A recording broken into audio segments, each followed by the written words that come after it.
गुरु प्यारी साध संगत जी, राधा स्वामी जी, सारे ही संत महात्मा, कामिल दरवेश और गुरु साहिबान एक ही बात समझाते आए हैं कि उस मालिक को जो सबसे ऊंचा है, सबसे सच्चा है, कुल मालिक है, उसको अपने दिल में बसाने के लिए मन का साफ होना जरूरी है। गुरु नानक साहब फरमाते हैं, सुच होवे ता सच पाइए। मतलब जब तक अंदर से पवित्रता नहीं आती तब तक उस सच्चे मालिक की प्राप्ति नहीं होती। इसलिए मन का पवित्र होना जरूरी है, तभी सच्ची भक्ति हो सकती है, सच्चे शब्द की कमाई हो सकती है, सच्चे नाम की कमाई हो सकती है। और जो कलाम इलाही है, जो आसमानी आवाज है, उसको सुनने का अभ्यास भी तभी हो सकता है। गुरु अमरदास जी भी आगाह करते हैं, मन मैले भगत ना होवई, नाम न पाया जाए। मतलब अगर मन मैला है तो भक्ति नहीं हो सकती। अब सवाल यह है कि ये मैल क्या है? ये मैल है हमारे मन के विकार, ये मैल है हमारे किए हुए पाप कर्म। इंसान जब भी कोई गलत काम करता है तो कभी कभी मुंह से तौबा तौबा कह देता है, लेकिन असल में तौबा क्या है इसका एहसास ही नहीं होता।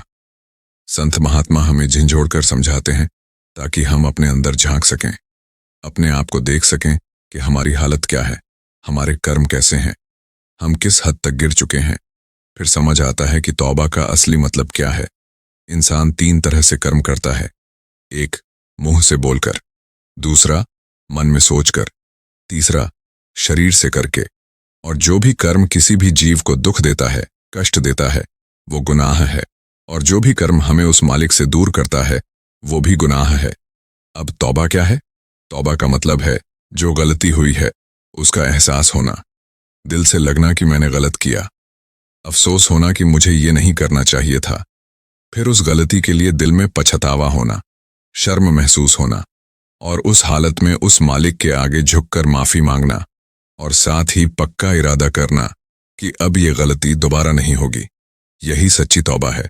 अब तौबा का मकसद क्या है? आत्मिक उद्धार, आत्मा का कल्याण।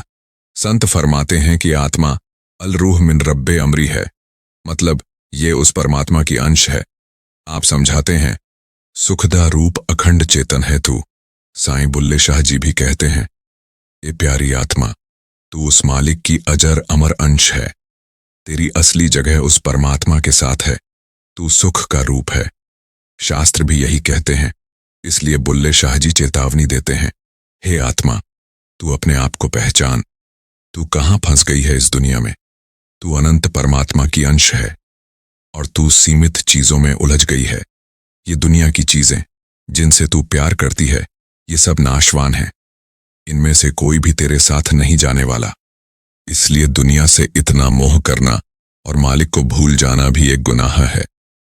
संतमत से जुड़ने का असली मकसद है अपने तन और मन को साफ करना, आत्मा को पवित्र बनाना और उसको उसकी असली अवस्था तक पहुंचाना, ताकि वो परमात्मा में मिल जाए और सच्चे सुख को पाले।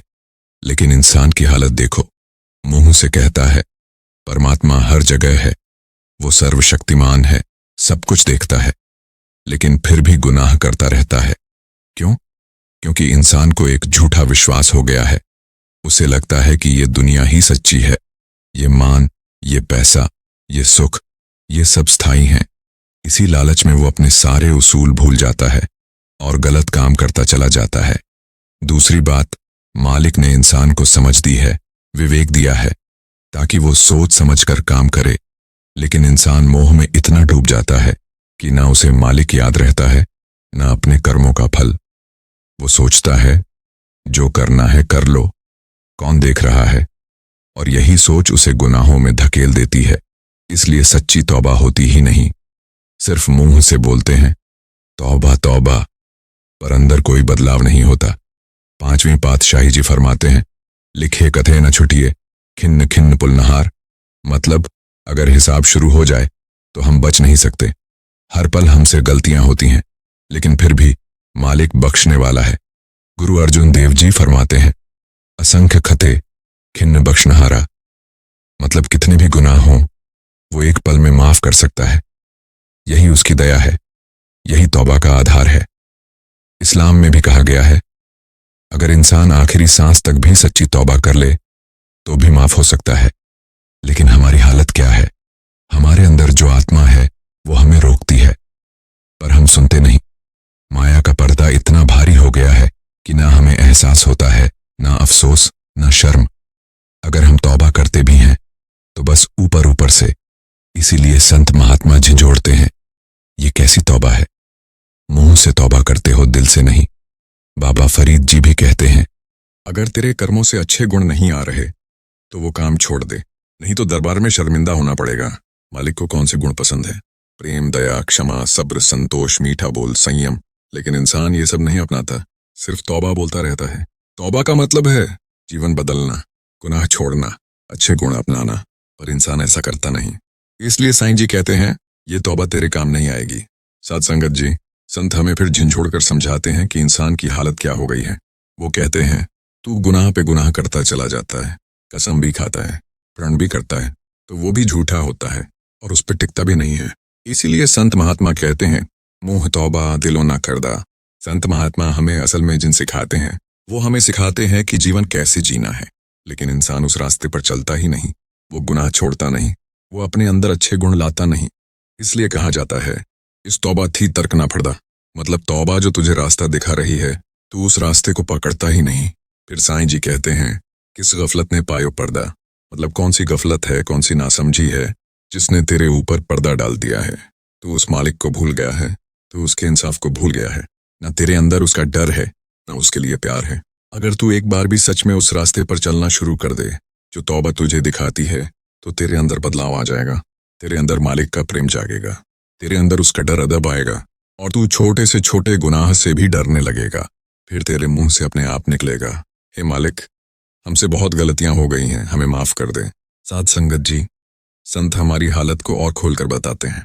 वो कहते हैं, इंसान अगर किसी की मदद भी करता है तो उसके पीछे भी उसका स्वार्थ होता है। अगर वो किसी को 100 रुपए देता है तो उसके मन में यही रहता है कि इसके बदले 125 वसूल हो जाए। मतलब मदद भी लालच से भरी हुई है, और अगर उसमें भी फायदा ज्यादा मिल सकता हो तो वो और ज्यादा लेने की कोशिश करता है। सवाए दे के लें, सवाए होते बाजी लाए। मतलब इंसान कोशिश करता है कि 100 से 125 नहीं बल्कि और ज्यादा बना ले। साईं जी कहते हैं, तेरा धर्म तुझे सिखाता है हक हलाल की कमाई करना। हर धर्म यही सिखाता है कि मजबूर का फायदा मत उठाओ। लेकिन तू क्या कर रहा है? तू मजबूर की मजबूरी का फायदा उठा रहा है। तेरे अंदर ना दया है, ना इंसानियत बची है। इसलिए कहा, हे मुसलमानी के तुम पाई। मतलब ये कैसी जिंदगी है, ये कैसा धर्म है तेरा, जहां दया ही नहीं, वहां धर्म कैसे हो सकता है? गुरु नानक साहब फरमाते हैं, धर्म दया का पूत है। मतलब सच्चा धर्म दया से ही पैदा होता है। और संत भी कहते हैं, जब तक प्राण है दया को मत छोड़ो। लेकिन इंसान दया छोड़ चुका है। अब आगे समझाते हैं, जिथे ना जाना उथे जावे। मतलब जहां नहीं जाना चाहिए इंसान वहीं जाता है। जो चीजें नहीं देखनी चाहिए वो वही देखता है, जो नहीं सुनना चाहिए वो वही सुनता है। क्यों? क्योंकि वो अपने मन के वश में हो चुका है। उसका मन जहां ले जाता है वो वहीं चला जाता है। वो भूल गया है कि जैसी संगत वैसी रंगत। गलत जगह जाएगा तो अंदर भी गलत चीजें भर जाएंगी। लेकिन इंसान इससे बचता नहीं, बल्कि वो उन्हीं लोगों के साथ जुड़ता है जो गलत रास्ते पर हैं। उनके साथ दोस्ती करता है, उनके साथ मिलकर काम करता है और पैसे कमाने के चक्कर में और गिरता जाता है। फिर आगे कहा, हक बेगाना मुकर खावे। मतलब इंसान दूसरों का हक मारता है। अगर उसे किसी को देना हो तो मुकर जाता है, और अगर लेना हो तो किसी भी हालत में लेता है। उसके अंदर दया नहीं है, वो दूसरे की मजबूरी देखकर भी फायदा उठाता है। फिर कहा, कड़ किताबा सिर तचावे। मतलब तू धर्म की किताबों को सिर पर रखता है, उनको मान देता है, लेकिन उनके बताए रास्ते पर चलता नहीं, बल्कि उन किताबों को तूने अपने झूठ की ढाल बना लिया है। झूठी कस्में खाता है, झूठे वादे करता है और सोचता है कि सब ठीक है। साईं जी कहते हैं, यही तेरा विश्वास है, यही तेरी सच्चाई है। तू दुनिया को धोखा दे सकता है, अपने आप को भी दे सकता है, लेकिन उस मालिक को धोखा नहीं दे सकता। वो सब जानता है। इसलिए कहा, ए तौबा ना कर यार। साथ संगत जी, आगे साईं जी इंसान की हालत को और गहराई से समझाते हैं। वो कहते हैं, जालिम जुल्मों ना ही डर दे, अपने कित्ते पे मर दे। मतलब इंसान इतना गिर गया है कि उसे अपने किए हुए जुल्मों का कोई डर ही नहीं रहा। वो जो कुछ कर रहा है उसे ये एहसास ही नहीं है कि ये सब उसके अपने ही विनाश का कारण बन रहा है। इंसान खुद अपने कर्मों से खुद को बर्बाद कर रहा है, लेकिन उसे ये समझ ही नहीं आ रही। क्यों? क्योंकि ना ही खौफ खुदा अदा कर दे। मतलब उसके अंदर उस मालिक का डर ही नहीं है, ना उसे मालिक की मौजूदगी का एहसास है, ना उसके इंसाफ का डर है। जब इंसान के अंदर ये डर खत्म हो जाता है तो फिर वो किसी भी हद तक गिर सकता है। साथ संगत जी, जब मन रूपी शैतान हावी हो जाता है तो इंसान के अंदर सारे विकार एक साथ जाग जाते हैं। काम, क्रोध, लोभ, मोह, अहंकार, ये सब मिलकर इंसान को पूरी तरह गिरा देते हैं। फिर इंसान क्या करता है? वो जुल्म करता है। वासना के अंदर अंधा होकर वो गलत काम करता है। ऐसे काम करता है कि इंसानियत भी शर्मसार हो जाए। कभी किसी का घर बर्बाद कर देता है, कभी गुस्से में आकर निर्दोष लोगों पर जुल्म करता है, कभी लालच में आकर चोरी, धोखा, लूट करता है, कभी मोह में फंसकर अपने और पराये का भेद करता है, कभी नफरत और ईर्ष्या में आकर दूसरों को नुकसान पहुंचाता है। साथ संगत जी, इंसान की हालत इतनी खराब हो जाती है कि वो एक जानवर से भी नीचे गिर जाता है और उसे ये एहसास भी नहीं होता कि वो क्या कर रहा है। साईं जी कहते हैं, ऐसे इंसान को अपने किए का डर नहीं होता। वो नहीं समझता कि जो वो कर रहा है उसका अंजाम क्या होगा। लेकिन सच क्या है? सच ये है कि इंसान अपने ही कर्मों से बर्बाद होता है। जैसा करेगा वैसा भरेगा। अगर इंसान के अंदर मालिक का डर अदब आ जाए तो वो खुद ही गलत काम करने से रुक जाएगा। ये डर सजा का डर नहीं है, ये प्यार का डर है। ये डर है कि मेरा मालिक मुझसे नाराज ना हो जाए। जब ये डर दिल में आता है तो इंसान अपने आप गुनाहों से दूर रहने लगता है। फिर वो मालिक की रजा में रहना सीख जाता है। जो भी हालात आते हैं उन्हें स्वीकार करता है। उसके अंदर सब्र और संतोष आ जाता है। लेकिन जिनके अंदर ये डर नहीं है उनकी हालत बहुत खराब होती है। साईं जी कहते हैं, इथे ओथे रहन खवार, मतलब ऐसे इंसान यहाँ भी दुखी रहते हैं और वहाँ भी दुखी रहेंगे। इस दुनिया में भी उनकी जिंदगी खराब हो जाती है और मौत के बाद भी उन्हें अपने कर्मों का फल भुगतना पड़ता है। साथ संगत जी, अब साईं जी हमें एक बहुत बड़ी सच्चाई याद दिलाते हैं। वो कहते हैं, 100 दिन जीवे एक दिन मर से, मतलब चाहे कोई कितने भी दिन जी ले, एक दिन मौत जरूर आएगी। कोई इससे बच नहीं सकता। बड़े बड़े राजा, सुल्तान, पीर, पैगंबर, सबको जाना पड़ा। कोई भी यहाँ हमेशा के लिए नहीं रहा। लेकिन इंसान क्या करता है? वो इस सच्चाई को भूल जाता है। वो सोचता है कि वो हमेशा जिएगा और इसी सोच में वो गुनाह करता चला जाता है। उसे न मौत याद रहती है न मालिक का डर। लेकिन जिस दिन मौत सामने आएगी उस दिन खौफ खुदा कर से, उस दिन उसे असली डर लगेगा। उस दिन उसे अपने सारे कर्म याद आएंगे। उस दिन उसे एहसास होगा कि उसने क्या किया है, लेकिन तब बहुत देर हो चुकी होगी। संत कहते हैं, इस तौबा थी तौबा कर से, मतलब उस दिन तुझे इस झूठी तौबा से ही तौबा करनी पड़ेगी। तू समझ जाएगा कि जो तू करता रहा वो सच्ची तौबा नहीं थी, वो सिर्फ दिखावा था, वो सिर्फ मुंह की बात थी। सच्चाई तो ये है कि तूने कभी अपने आप को बदला ही नहीं। इसलिए महात्मा कहते हैं, ये तौबा किस दरकार, मतलब ऐसी तौबा का क्या फायदा जो तेरे जीवन को बदल ही ना सके, जो तुझे गुनाहों से दूर ना कर सके, जो तुझे मालिक के पास ना ले जा सके। उस तौबा का कोई मतलब नहीं है। इसलिए आखिर में फिर वही बात कहते हैं, ए तौबा ना कर यार, मतलब भाई ऐसी झूठी तौबा मत कर। या तो सच्ची तौबा कर या फिर दिखावा छोड़ दे। जिथे न जाना उथे जावे, हक बेगाना मुकर खावे। मतलब इंसान उन जगहों पर जाता है जहां उसे जाना ही नहीं चाहिए। वो अपने मन के पीछे भागता है। मन जहां ले जाए वो वहीं चला जाता है। वो ये नहीं सोचता कि सही क्या है, गलत क्या है। जो चीजें उसे नहीं देखनी चाहिए वो वही देखता है, जो नहीं सुननी चाहिए वो वही सुनता है। वो अपने मन का गुलाम बन चुका है। और फिर आगे कहा, हक बेगाना मुकर खावे, मतलब इंसान दूसरों का हक मारने लगा है। अगर किसी को देना हो तो मुकर जाता है, अगर लेना हो तो पूरी सख्ती से लेता है। दूसरे की मजबूरी का फायदा उठाता है। उसके अंदर दया खत्म हो चुकी है, इंसानियत खत्म हो चुकी है। फिर साईं जी कहते हैं, कड़ किताबा सिर ते छावे, मतलब इंसान धर्म की किताबों को सिर पर रखता है, उनको मान देता है, उनकी कसम खाता है, लेकिन उनके बताए रास्ते पर चलता नहीं, बल्कि उन किताबों को अपने झूठ को छुपाने के लिए इस्तेमाल करता है। झूठी कस्में खाता है, झूठे वादे करता है और सोचता है कि सब ठीक है। साईं जी कहते हैं, यही है तेरा भरोसा, यही है तेरी सच्चाई। तू खुद को भी धोखा दे रहा है और दुनिया को भी, लेकिन उस मालिक को धोखा नहीं दे सकता। वो सब जानता है। इसीलिए फिर वही बात, ए तौबा ना कर यार। साथ संगत जी, अब साईं जी इंसान की और भी खतरनाक हालत बताते हैं। वो कहते हैं, जालिम जुल्मों ना ही डर दे, अपने किते आपे मार दे। मतलब इंसान जुल्म करता है लेकिन उसे कोई डर नहीं है। उसे ये समझ ही नहीं है कि वो खुद अपने हाथों से अपनी बर्बादी लिख रहा है। वो खुद अपने कर्मों से खुद को खत्म कर रहा है, लेकिन उसे एहसास नहीं है। साईं जी कहते हैं, इंसान इस दुनिया के मोह में इतना फंस गया है कि उसे अपनी असली हालत का एहसास ही नहीं रहा। वो भूल गया है कि वो कौन है, कहाँ से आया है और कहाँ जाना है। वो इस दुनिया को ही सब कुछ मान बैठा है। माया के मोह में इतना डूब गया है कि उसे उस मालिक की याद ही नहीं रही, जिस मालिक के साथ उसका असली मिलाप होना है, जिसके साथ उसे सदा का सुख पाना है, उसकी तरफ उसका ध्यान ही नहीं है। वो गुनाहों में इतना उलझ गया है कि उसके अंदर अच्छे गुण लाने का ख्याल भी नहीं आता। वो सोचता है कि मुंह से तौबा तौबा बोल देने से सब ठीक हो जाएगा। लेकिन साईं जी कहते हैं, ऐसा नहीं होता। सिर्फ बोलने से कुछ नहीं होता, जब तक जीवन नहीं बदलता तब तक तौबा का कोई मतलब नहीं। साध संगत जी, इंसान की हालत ये हो गई है कि वो बाहर से तो अपने आप को धार्मिक दिखाता है, लेकिन अंदर से खाली है। वो धर्म की बातें करता है, लेकिन उन पर चलता नहीं। वो नाम लेता है, लेकिन मन में कुछ और ही चलता रहता है।